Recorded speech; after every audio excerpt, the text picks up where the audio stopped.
ప్రియులరా, ప్రభు అయిన యేసుక్రీస్తు పరిశుద్ధమైన నామములో మీకు నా ప్రేమ వందనములు.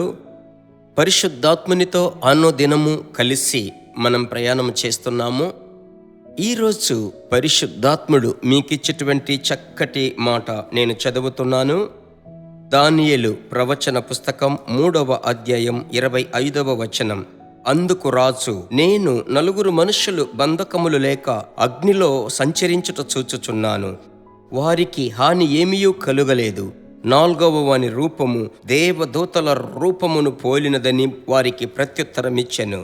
ప్రియమైన సహోదరి సహోదరులారా, ఈ వచనమును నేను మీకు చదివి ఇందులో నుంచి చెప్పబోయే విషయం ఏమిటంటే, ఆ రోజు రాజైనటువంటి నెబుకద్నెజరు 60 మూరల ఎత్తును 6 మూరల వెడల్పు అయిన ఒక విగ్రహమును తయారు చేసి ఆ యొక్క బబులోను యొక్క సమభూమిలో నిలిపి అందరూ ఆ యొక్క ప్రతిమకు నమస్కరించాలని పూజించాలని ఆజ్ఞాపించినప్పుడు, ప్రభు బిడ్డలారా, ఈ బబులోను దేశములో ఉన్నటువంటి దేవుని బిడ్డలైన వాక్యం సెలవిస్తుంది. దేవుని బిడ్డలారా, నాకు ప్రియమైన దేవుని బిడ్డలారా, షద్రక్ మెషక్ అబేద్నెగో వారు దేవుని కొరకు వైరాగ్యము కలిగి ఆ యొక్క ప్రతిమకు మేము నమస్కరించాం, మా దేవుడైన యెహోవాకు మాత్రమే ఆరాధించేదమని చెప్పుట వలన వారికి దొరికినదేమిటి? అగ్ని గుండము. ఇప్పుడు మీరు బాగా గమనించినట్లయితే, దేవునికి దగ్గరై వచ్చేటప్పుడు కొన్ని పోరాటములు, ఆఫీసులో పోరాటములు, వ్యాపారంలో పోరాటములు, మా వల్లే సేవలో పోరాటములు, బిడ్డల ద్వారా పోరాటములు, ఆర్థిక పోరాటములు, ఏదో ఒక పోరాటముల గుండా మనము వెళ్ళేటప్పుడు అది విశ్వాస జీవితమునకు ఒక సవాలుగా ఎదురవుతుంది కదా. మీరు ఒకటి అర్థం చేసుకోవాలి. కానీ ఆ షద్రక్ మెషక్ అబేద్నెగోలు కూడా ఎలాగంటే, మేము ఏ కారణమును బట్టి ప్రతిమకు నమస్కరించాం, మా దేవుడు మమ్మలను తప్పిస్తాడు, మేము ఆరాధించే దేవుడు మమ్మలను రక్షించకపోయినా పర్వాలేదు, అగ్ని గుండములోనికి వెళుతామే తప్ప మేము ఆరాధించము, ఆ విగ్రహమునకు నమస్కరించము. ప్రభువు ఆ శ్రమల గుండా వెళ్ళేటప్పుడు ఆ పోరాటములు, దేవుని బిడ్డలారా, ఆ యొక్క శ్రమలను ఆపేటువంటి ఒక శక్తినిస్తున్నాడు. అదే 4వ వ్యక్తి రూపము, దేవదూత రూపము, దేవుని కుమారుని రూపమునకు సాదృశ్యమని వ్రాయబడి ఉంది.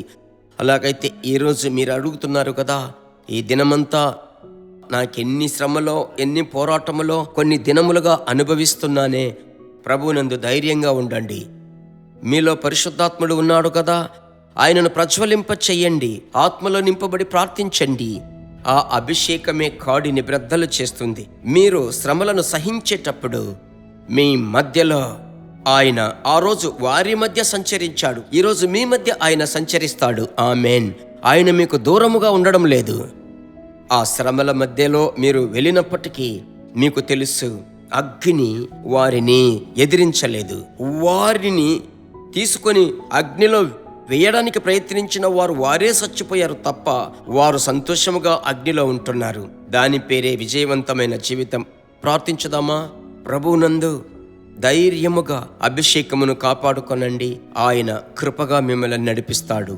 మా పరిశుద్ధమైన మంచి తండ్రి, ఆకాశమునకు భూమికి సర్వాధికారము కలిగిన యేసయ్యా, అయ్యో ఈ శ్రమలు నన్ను ఇంతగా అణిచివేస్తున్నాయే, మనసు కృంగిపోతుందే, కుటుంబ జీవితం నాకు వేదనగా ఉందే, ఉద్యోగానికి వెళ్ళలేకపోతున్నాను, పోకుండా ఉండలేకుంటున్నాను. ఆ అధికారుల ద్వారా వచ్చేటువంటి ఆ యొక్క మనసులో పోరాటం, బిడ్డల ద్వారా, భర్త ద్వారా, భార్య ద్వారా ఎదురయ్యే పోరాటం, ప్రభువా ఏం చెయ్యాలో దిక్కు తోచట్లేదే అని తడబడేటువంటి మీ బిడ్డలను ఇప్పుడు పరిశుద్ధాత్ముడా చెయ్యి పట్టుకుంటున్నారు.